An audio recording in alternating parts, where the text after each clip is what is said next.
E aí, gente, tudo bem? Vamos agora dar sequência ao nosso curso de gramática.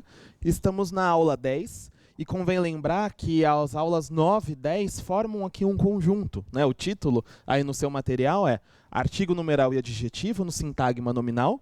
E a ideia é simplesmente aqui com o termo sintagma nominal, lembrar que o tempo todo o substantivo está, enfim, em vista, não é? O artigo é uma classe que se relaciona ao substantivo, o numeral a mesma coisa, o adjetivo que veremos agora também tem essa correlação com o substantivo e na aula 10 é o adjetivo que vai estar em destaque. Lembrando, então, que na remissão de tarefa do que é necessário fazer após essa conversa, é a aula 10 que vai te orientar. Bom, como eu quero conduzir essa nossa conversa aqui? Já deixei uma definição de adjetivo que certamente resgata conhecimentos que você tem sobre esse tema, que você tem sobre esse assunto. Então, além de definir o adjetivo, vamos aproveitar esse momento para treinar aquele olhar de linguista que lá na aula 1 do nosso material a gente trabalhou, aquela ideia de que nos estudos linguísticos o ponto de vista determina o objeto. Como é que é isso?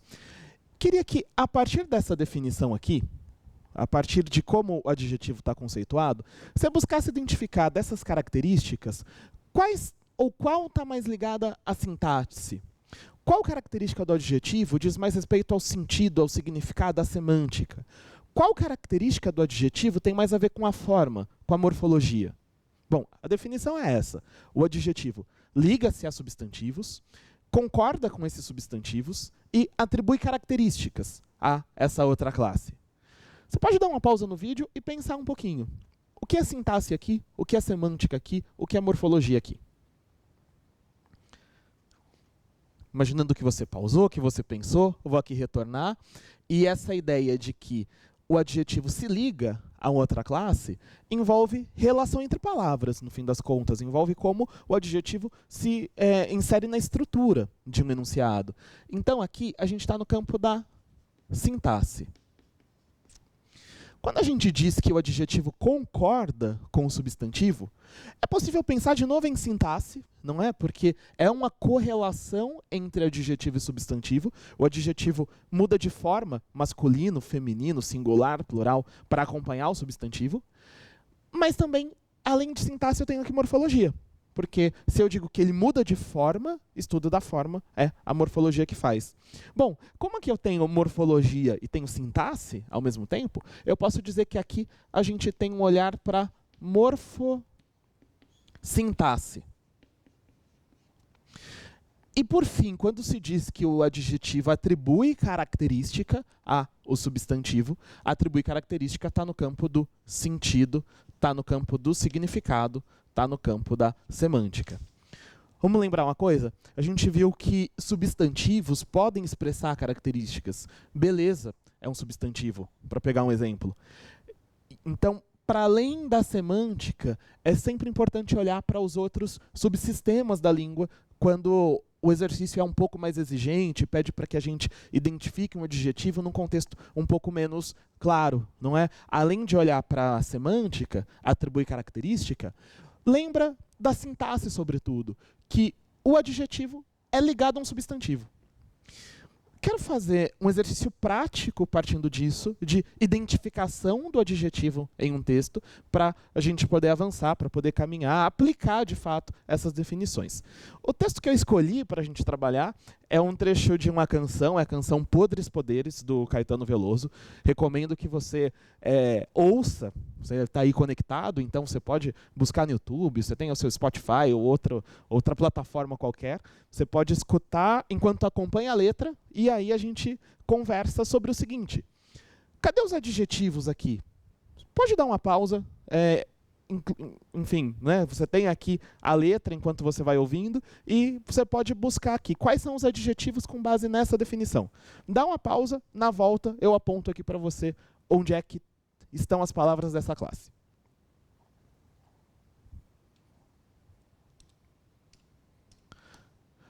Voltando aqui, então, da sua pausa, você escutou o trecho da música, você leu a letra, você viu aqui essa primeira estrofe dizendo: enquanto os homens exercem seus podres poderes, motos e fuscas avançam sinais vermelhos. E certamente você já viu aqui dois adjetivos.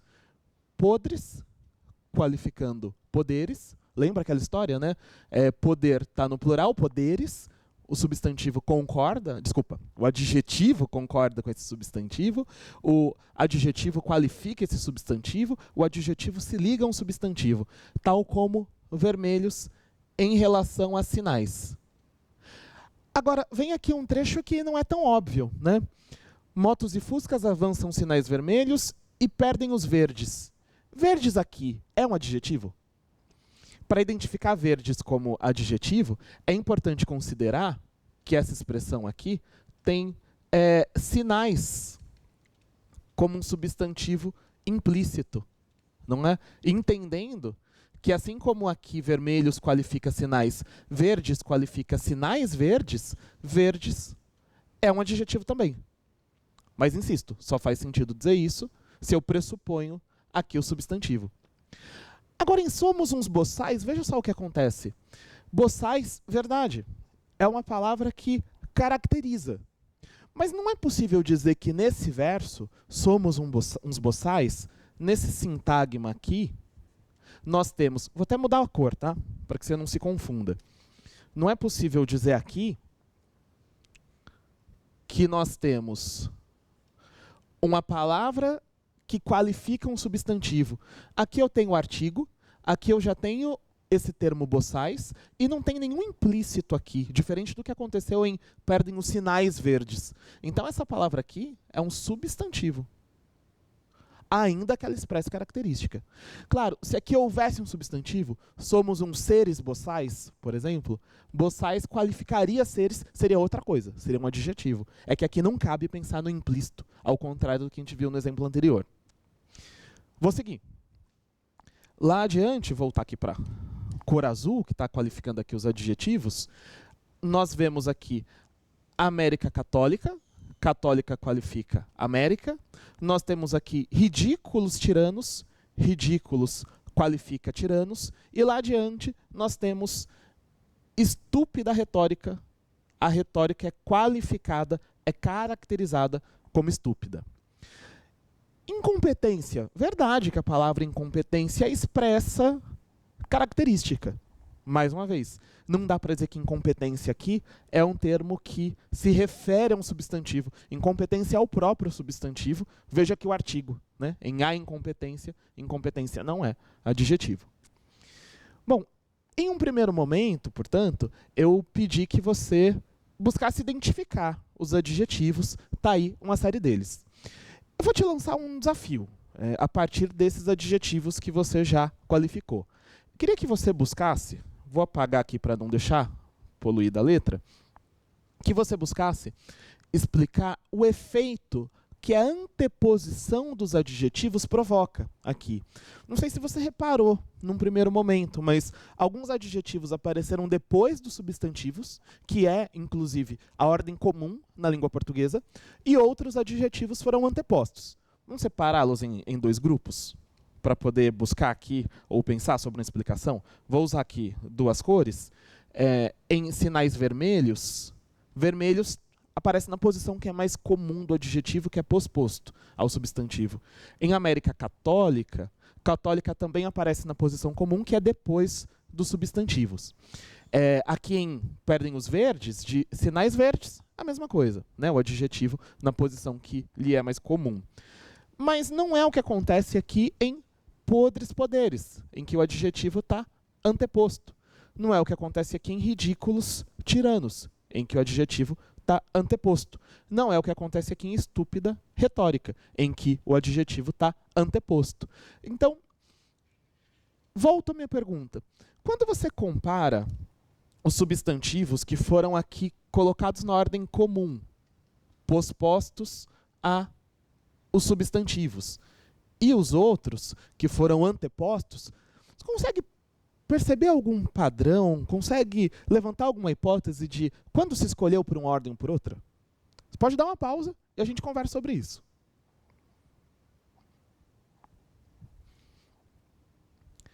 Bom, primeiro uma coisa conceitual que pode nos ajudar aqui. A ordem comum do adjetivo é depois do substantivo. Portanto, antepô-lo é mudar o uso que é mais convencional. Quando um enunciador faz isso, de alguma maneira, ele deixa uma marca de subjetividade no texto. A gente pode até apontar, antes de voltar para o texto, uns aspectos que são regulares da anteposição. Pensando naquela linha de que estudar gramática é estudar regularidades, né? A anteposição, justamente porque é o menos comum, ela acaba produzindo efeito enfático. Em que sentido? Só faz sentido jogar o adjetivo para antes do substantivo se eu quero dar destaque a ele, se eu quero que ele seja mais visível, se eu quero lançar mais luz sobre ele. Um uso que é menos comum é um uso que causa mais impacto, é um uso que chama mais atenção.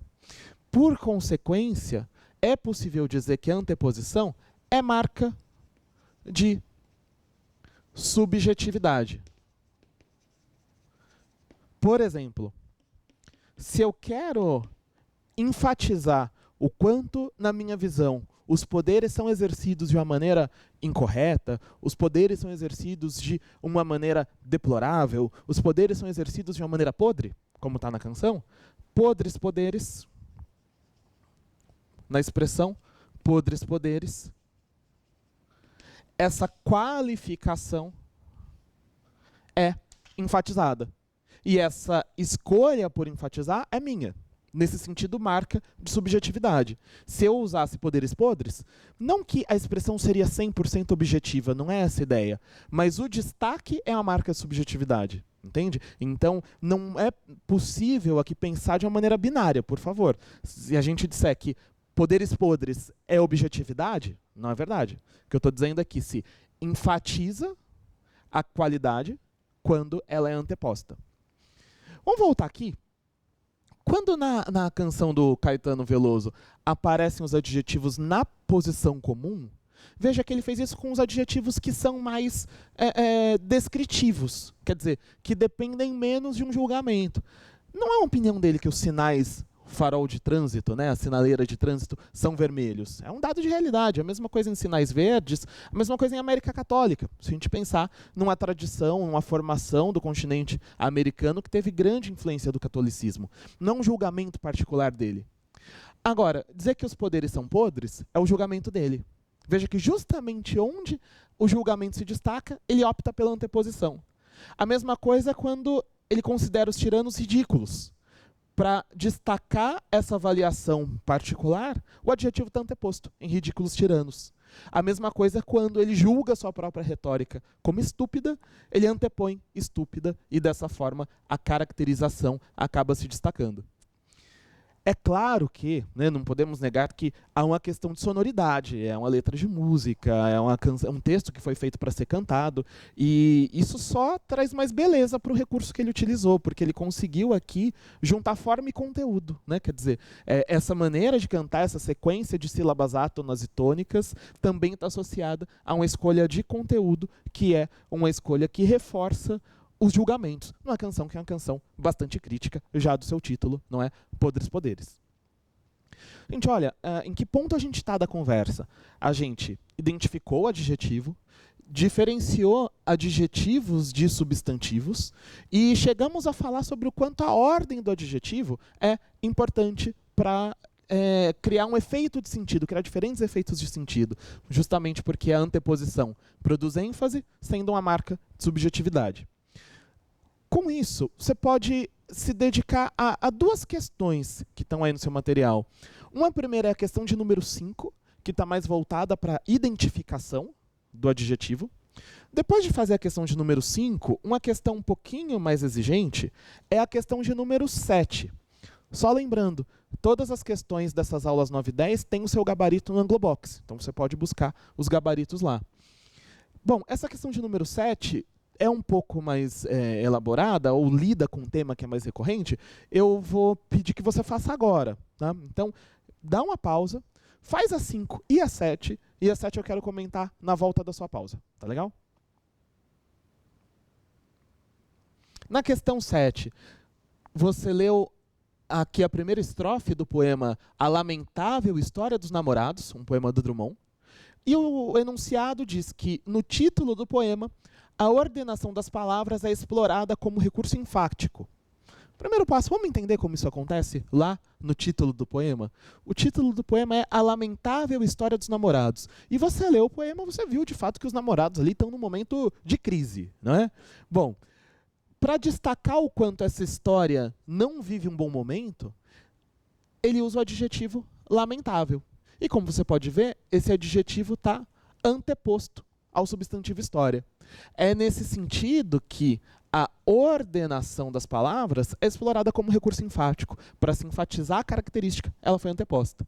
Bom, o mesmo ocorre em qual desses versos que aparecem aqui em destaque? Bom, quando a gente tem aqui esse não vos vejo mais alados, alados é uma característica desse vos. Os pronomes podem substituir os substantivos, né? Spoilerzinho para a aula de pronomes, que é daqui a pouco. O adjetivo está posposto. Dourados está posposto a horizontes, maravilhosos está posposto a toques, desarvorados está posposto a esse nos, que é caracterizado por ele, parecido com o que acontece aqui com esse vos. O caso de anteposição é em miríficos, que quer dizer maravilhosos, qualificando os estados em que os namorados se encontravam no passado. Né? No passado, eles estavam em miríficos estados, e ele diz que não vê mais, né? O eu lírico aqui do poema, que não vê mais isso acontecendo. Então, a ideia de ordem e ênfase está explorada aqui, é explorada na questão 7, como você tinha visto, só confirmando aqui o raciocínio, a reflexão que você fez.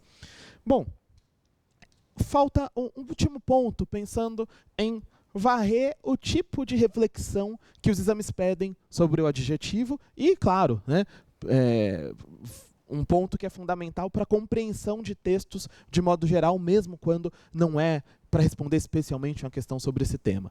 Bom, o que eu preciso acrescentar? Que uma mesma palavra pode ser substantivo ou adjetivo dependendo do contexto em que ela apareça. E a ordem em que essas palavras aparecem também pode ser decisiva para diferenciar o que é adjetivo do que é substantivo. Então, juntando os conhecimentos que você tem sobre essas classes, quero que você leia aqui comigo esse texto base que serviu para uma questão da Unicamp, é a questão de número 8 no seu material, e eu quero quero fazer junto com você. É um grafite que pediram aqui para se analisar. Você vê nesse grafite aqui 3 personagens segurando uma placa em protesto, e a placa diz: menos presos políticos, mais políticos presos. Bom, é um grafite que foi exposto num dos tantos muros da cidade aqui. Dá para reconhecer por umas características que é da cidade de São Paulo, especialmente esse grafite. E eles, enfim, né, quem produziu essa obra imaginava que os passantes ali entendessem a mensagem do cartaz que os personagens seguram. Né? Quando eles clamam por menos presos políticos, veja, se a gente pensar em uma característica fundamental e semântica do substantivo, que é dar nome aos seres, dá para dizer que o substantivo aqui é a palavra presos. Quer dizer, existem pessoas que estão lá com a sua liberdade cerceada por questões legais, não é indireta para ninguém que está em casa, não é? Quer dizer, existem lá os presos, e esses presos estão assim encarcerados por motivações políticas. Posso dizer que aqui políticos é um adjetivo que qualifica presos. Quando se pede, em vez de menos presos políticos, que haja mais políticos presos, muda, embora sejam as mesmas palavras, muda o significado. Quer dizer, aqui político é a palavra que dá nome ao ser. A gente consegue imaginar num estereótipo uma pessoa com a roupa super formal lá no parlamento fazendo um discurso. Aquela pessoa é um político. E se propõe que os políticos sejam encarcerados. É isso.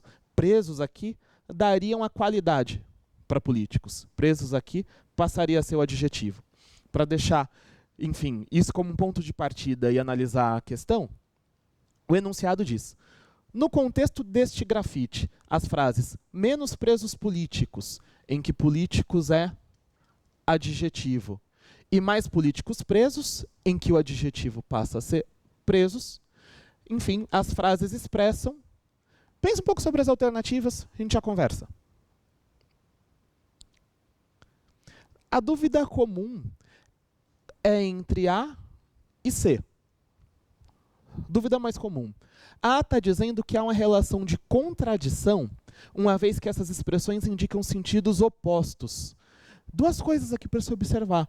Não dá para dizer que o oposto de preso político é político preso. O oposto de preso político é um preso não político, né, por razões não políticas, o oposto de político preso é um político livre. Então não dá para dizer que é uma relação de oposição. E até por consequência disso, não há contradição alguma nesse texto. Mas há contraste. Contradição é uma incoerência, que não há nenhuma incoerência. O que temos aqui é um contraste, pois sim, né, quando a gente compara aqui, de um lado, menos e de outro mais, há uma relação de contraste. Pois as frases reivindicam o aumento mais, né, de um tipo de presos e a redução menos de um outro tipo. Gente, olha, no ponto em que nós estamos, a gente passou por tudo que é mais conteúdo, digamos assim, dessa aula. A gente retomou, né, como é que se identifica um adjetivo. A gente conversou sobre o quanto a ordem de um adjetivo pode atribuir um valor enfático a ele. E a gente terminou aqui retomando a ideia de que uma mesma palavra pode ser substantivo ou adjetivo em função do contexto. Eu vou passar para o que eu posso considerar, estava aqui conversando com meu amigo Kaká, meio que um bonus track, sabe? Como se fosse aquela faixa extra que veio ali como um adicional num disco, ou como os extras de um DVD, uma coisa assim. Eu reservei aqui para a gente analisar juntos uma questão do vestibular Unicamp, uma questão discursiva que lida com essa diferença adjetivo-substantivo. A mesma questão, essa não é uma questão do material, mas ela já está no Anglobox. Se você preferir baixar para ler mais à vontade, etc., com mais tempo, faz isso. É até recomendável que você faça a questão, dá uma pausa no vídeo, faz a questão, e volta aqui para a gente conversar sobre ela daqui a pouco. Você vai ver que, além da questão, eu deixei para você aqui o que a Unicamp publicou como exemplos de respostas abaixo da média e acima da média, tanto para o item A quanto para o item B. Então, de alguma forma, você pode comparar a resposta que você fizer a essas respostas que estão aqui publicadas. Tá legal? Então, você pode fazer uma pausa, vai lá, pensa sobre a questão e daqui a pouco a gente volta. Indo aqui à questão, eu vou reler o texto. É um texto do jornalista Fernando Barros e Silva. Ele escreveu para a Folha de São Paulo, O Jornalista e o Assassino. Ele é breve e a gente vai ler juntos. Há notícias que são de interesse público e há notícias que são de interesse do público. Se a celebridade X está saindo com o ator Y, isso não tem nenhum interesse público. Mas dependendo de quem sejam X e Y, é de enorme interesse do público, ou de um certo público numeroso, pelo menos. As decisões do Banco Central para conter a inflação têm óbvio interesse público, mas quase não despertam interesse, a não ser dos entendidos. Para pensar sobre a questão, esse trecho aqui já dá um bom ponto de partida. Vou lá para o item A. O item A está dizendo que a palavra público é empregada no texto ora como substantivo, ora como adjetivo. Pede-se aqui que a gente exemplifique cada um desses empregos, adjetivo e substantivo, com passagens do próprio texto e apresente o critério que você utilizou para fazer a distinção. Bom, quando é que se diz que há notícias que são de interesse público, público qualifica interesse, que é um substantivo, público é usado aqui como adjetivo. Lá adiante se diz que há outras notícias que são de interesse do público. Público aqui dá nome ao conjunto de pessoas que acompanham o noticiário, público aqui é antecedido por esse artigo, público aqui é um substantivo. Ou seja, na sua resposta, além de exemplificar, como se pede aqui, cada um dos usos, além desse exemplifique, é importante, é fundamental apresentar o critério que você utilizou. Quer dizer, como eu sei que isso é um adjetivo, como eu sei que isso é um substantivo? Veja que a questão da Unicamp está explorando justamente aquilo que no começo da aula eu retomei aqui na nossa conversa como um olhar de linguista. Quer dizer, qual é o raciocínio linguístico que você usou para chegar a essa resposta? Você vai ler depois, eu deixei ali disponível para você, a resposta acima da média, a resposta abaixo da média. Observa uma coisa, a resposta abaixo da média nessa questão não disse uma coisa absurda sobre o texto, mas ela não tinha critério linguístico para dizer que público é um adjetivo. O que seria usar um critério linguístico? Dizer, por exemplo, que público se relaciona a interesse e é por essa relação sintática entre esses dois termos, por estar relacionado a um substantivo, por qualificar um substantivo que é um adjetivo. No segundo caso, se você aponta a relação com o artigo, se você disser que público é antecedido por um artigo que é próprio de substantivo, você apresentou o critério que foi utilizado. Tá? Isso é o item A, é a primeira parte da questão. Segunda parte da questão, pergunta qual é no texto a diferença entre o que é chamado de interesse público e o que é chamado de interesse do público. Coisa super importante de se observar. A questão parte da classificação gramatical, mas não se limita à classificação gramatical. Agora, a ideia é partir dessa identificação das diferenças gramaticais e perceber que isso corresponde a diferenças semânticas. Então, aqui, explicar que uma notícia de interesse público, quando ela é importante para a coletividade, como são as decisões do Banco Central para conter a inflação, é uma primeira parte da resposta. Interesse público é aquilo que deveria, pelo menos, despertar o interesse ou que, de fato, influencia a vida das pessoas de modo geral. O que é de interesse do público, o que de fato desperta interesse, não é necessariamente assim. Eles dão aqui como exemplo uma celebridade X sair com um ator Y. Isso não muda a cotação do real, mas isso faz, enfim, com que as pessoas fiquem curiosas. Então, de um lado, você tem assuntos que são relevantes para a vida pública e, de outro lado, assuntos que despertam curiosidade. Bom, mais uma vez, é uma questão de semântica, embora parta aqui das classes de palavras. Gente, com isso, fechamos esse bloco, né, das aulas 9 e 10.